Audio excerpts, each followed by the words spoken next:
ભારતીય reserve bank એટલે કે આરબીઆઈએ મુંબઈ સ્થિત મોગાવીરા કોઓપરેટિવ બેંકની નબળી નાણાકીય સ્થિતિને ધ્યાનમાં રાખીને તેના પર અનેક પ્રતિબંધો લગાવ્યા છે. આરબીઆઈના આદેશ મુજબ હવે ખાતાધારકો પોતાના ખાતામાંથી મહત્તમ 1 લાખ રૂપિયા સુધીની જ રકમ ઉપાડી શકશે. આ પ્રતિબંધો આગામી 6 મહિના સુધી અમલમાં રહેશે.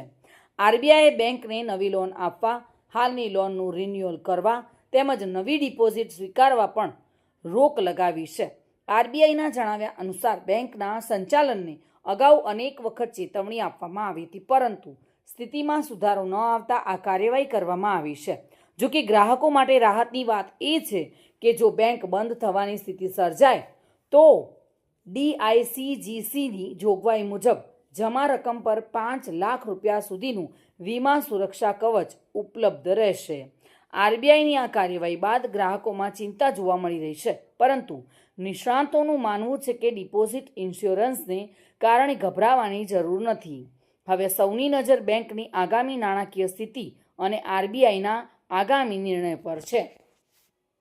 Bureau report, today Gujarati news.